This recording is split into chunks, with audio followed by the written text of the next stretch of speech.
Morning बच्चों।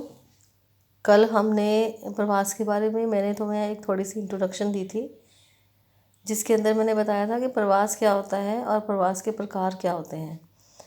और आज मैं आपको चैप्टर के अनुसार थोड़ा सा और बताऊंगी। प्रवास, प्रकार, कारण और परिणाम, लेसन नंबर 2, इसके बारे में आज हम पढ़ेंगे। इस लेसन में शुरू में पहले एक स्टोरी दी हुई है छोटी सी। इस स्टोरी में कुछ बताया हुआ है कि छत्तीसगढ़ के भिलाई इस्पात संयंत्र में एक अभियंता के रूप में कार्य कर रहे राम बाबू का जन्म बिहार के भोजपुर जिले के एक छोटे से गांव में हुआ। 12 वर्ष की आरंभिक आयु में माध्यमिक स्तर का अध्ययन पूरा करने के लिए वह निकटवर्ती कस्बे आरा में चला गया। यहाँ पर इस स्टोरी में यही बताया हुआ है कि एक राम बाबू नाम का जो व्यक्ति है, वो अपने समय में जब उसने पढ़ाई करनी थी तब कुछ एक्स्ट्रा आगे पढ़ाई करने के लिए माध्यमिक स्तर की जो शिक्षा है उसे पूरी करने के बाद वो किसी और जगह पर पढ़ने के लिए चला गया। इस तरह से ये बताया है कि किस तरह एक मनुष्य पढ़ने के लिए बाहर जाता है, फिर उसके बाद जब उसने अपनी पढ़ाई पूरी कर ली तो वहाँ पर कहीं और उसे जॉब मिल गई, फिर वो किसी फैक्ट्री में लग गया। उसके बाद उसकी शादी हुई तो उसके 3 बच्चे हुए। तो इसी तरह से जैसे उसने अपनी पढ़ाई पूरी करी थी, बिल्कुल उसी तरह से उसने अपने बच्चों को भी दूसरे जगहों पर भेजकर उनकी आगे की पढ़ाई करवाई, जिसमें से उसके लड़के और लड़कियां दोनों ही बाहर जाके पढ़े। इस तरह से ये बताया गया है कि जैसे राम बाबू ने अपना काम किया था पढ़ाई का, बिल्कुल वैसे ही उसके बच्चों ने भी अपने आगे की पढ़ाई को पूरा करने के लिए दूसरे जगहों पर जाना शुरू किया। इसको प्रवास कहते हैं। फिर उसके बाद उन बच्चों की नौकरियां लग गई, उन्होंने भी इधर उधर नौकरी करने के लिए जाना पड़ा। दूसरे गांव में गए, दूसरे शहर में गए, जिसके साथ उसे प्रवास कहा जाता है। ये जो प्रवास है इसके बारे में मैंने आपको कल भी बताया था कि प्रवास को हम स्थानांतरण भी कहते हैं। प्रवास कई कारणों से होता है, जैसे कि मनुष्य अपने रोज़गार के लिए, अपनी ज़रूरतों की पूर्ति के लिए, और कई बार ऐसा होता है कि जहाँ पर मनुष्य रह रहा है वहाँ पर जलवायु जो होती है वो अनुकूल नहीं होती। वो प्रतिकूल जलवायु के कारण भी किसी और जगह पर प्रवास कर जाता है। जिस जगह से मनुष्य जाता है उस स्थान को उद्गम स्थान कहते हैं, और जहाँ पर मनुष्य पहुँचता है उसे गंतव्य स्थान कहते हैं। इस तरह से जहाँ से मनुष्य गया वहाँ पर जनसंख्या की कमी हो जाएगी, और जहाँ पर मनुष्य पहुँचा वहाँ जनसंख्या बढ़ जाएगी। ये 2 कारण होते हैं जनसंख्या कम होने के और बढ़ने के।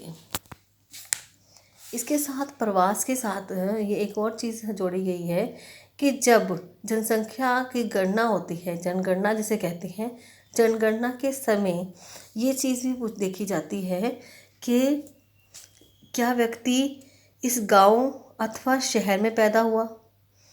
यदि नहीं, तब जन्म के स्थान की ग्रामीण स्थिति बताएं या नगरीय स्थिति बताएं।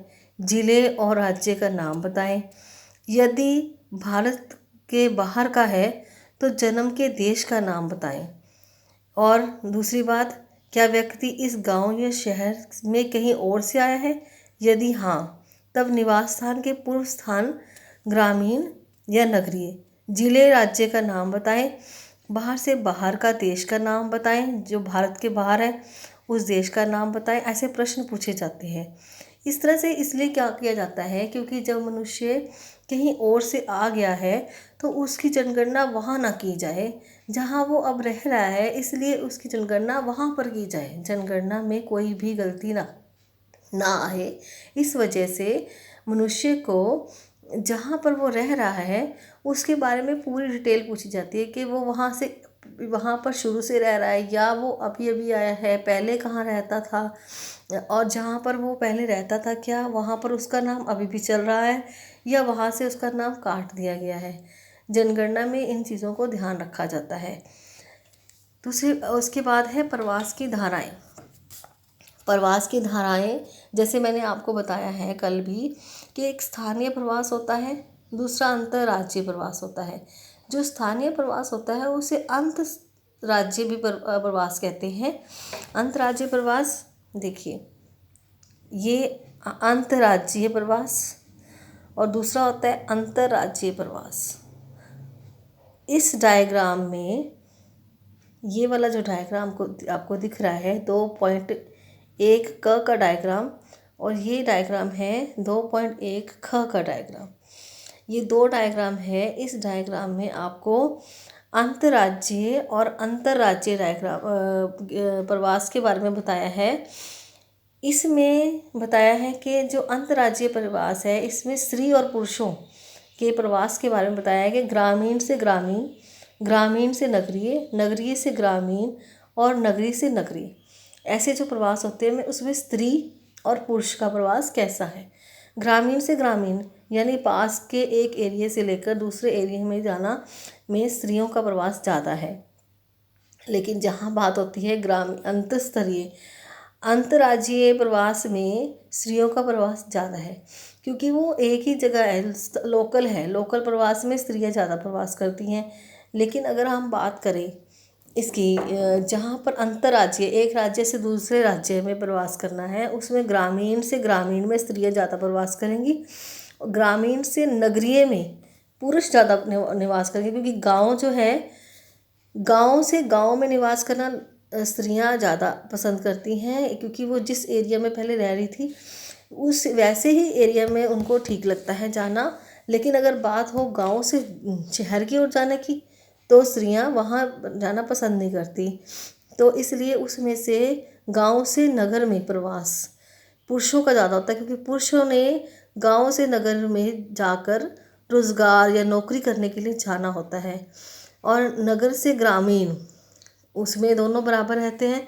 और उसके बाद है नगर से नगर, इसमें भी एक जैसे माहौल में जो स्त्रियां जाना ज़्यादा पसंद करती हैं, जिस माहौल में वो पहले रह रही थी। इसलिए इसमें भी जो स्त्री और पुरुष है, इनका तकरीबन बराबर है। इस तरह